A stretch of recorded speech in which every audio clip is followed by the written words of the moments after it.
සුබ දවසක් සියලු දෙනාටම. අද අපි රසවත් ආහාරයක් හදන්න තමයි යන්නේ. ලබු කොළ වලින් සකසන ලද මාළුවක්. ලබු කොළ මාළු හදන්න තමයි අද මම සූදානම් වෙන්නේ. අපි ලබු කොළ මාළුවක් හදමු. ලබු කොළ ටික කඩාගෙන හොඳින් සෝදා ගන්න ඕනේ.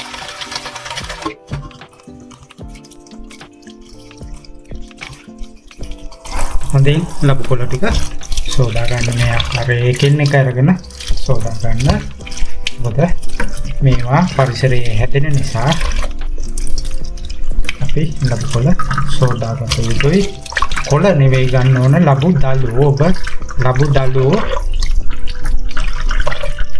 හොඳින් ලබු දළුව ගන්න අරගෙන හොඳින් මේ ආකාරයට හොදන්න. පොඩ්ඩක් විශාල ලබු කොළ නම් ලබු දළු නම් හොඳයි.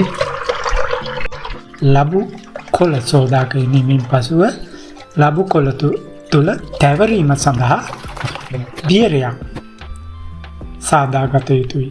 එම දියරේ සාදා ගැනීම සඳහා මං තෝරාගත්තා කූනිස්ස අපි දැන් හොඳට සෝදා ගමු. මේ ආකාරයට හොඳින් සෝදා ගමු.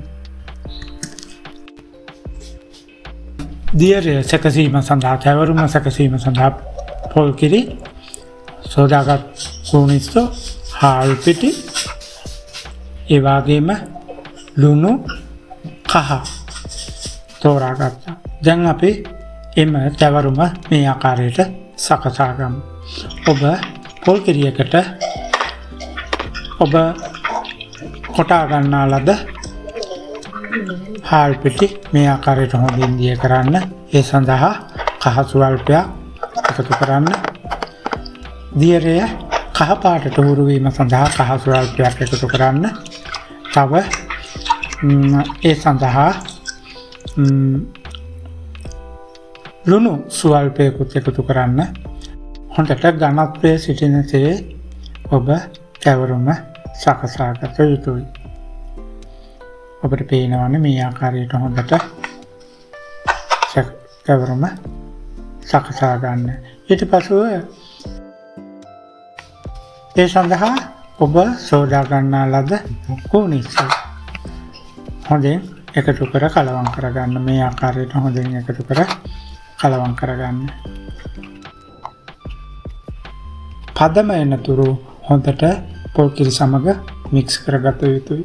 මෙන්න මේ ආකාරයට හොඳින් සෝදා ගන්නා ලද ලබු කොළ මෙන්න මේ ආකාරයට හොඳට ලබු කොළේ මේ තැවරුමේ ඔබා හොඳට දියරේ තැවරිය යුතුයි. ඊට පස්සේ මෙන්න මේ ආකාරයට ඔබ රෝල් කරගන්න.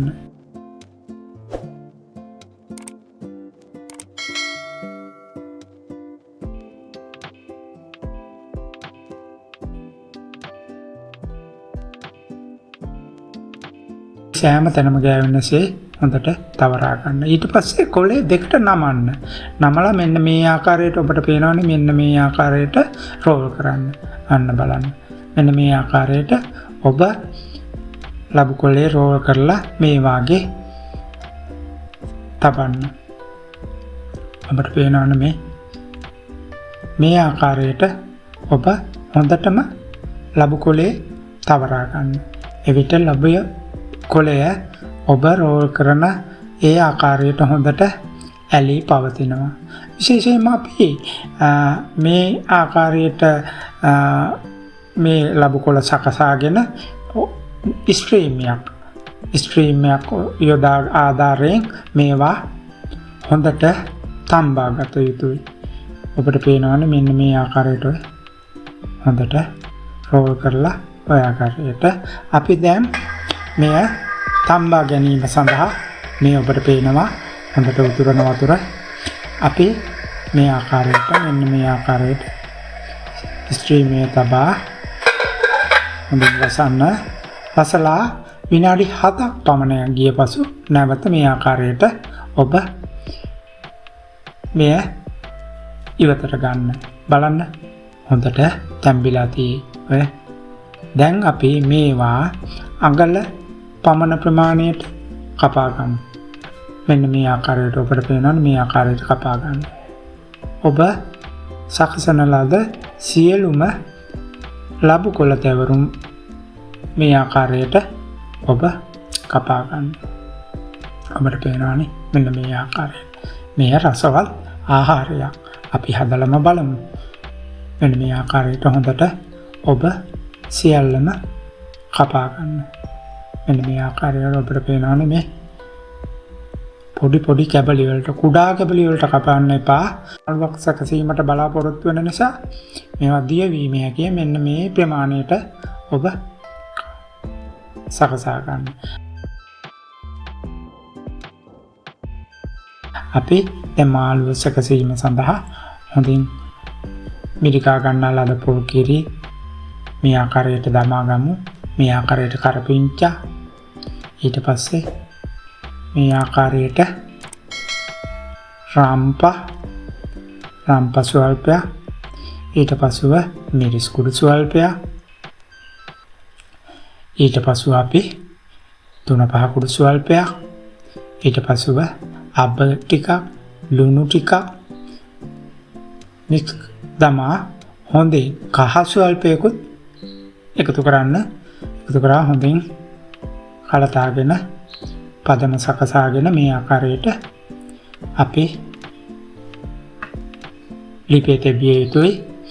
දෙපාරක් පමණ ඉතුරු පසු ඔබ කපා ගන්නා ලද්ද ලබු කැබලි මෙන්න මේ ආකාරයට ලබු කොළ කැබලි මේ ආකාරයට දමා වැඩිය ගොඩාක් කලත්තන්න යන්න එපා. මේ ආකාරයට පොඩ්ඩක් හැන්දෙන් මේ දෙපාරක් පමණ කලතා මේ ආකාරයට සකසාගෙන ඔබ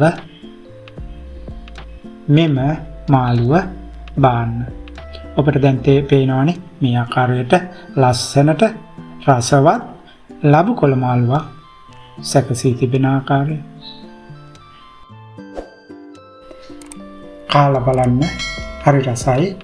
අදට මම මේ වීඩියෝ නතර කරනවා.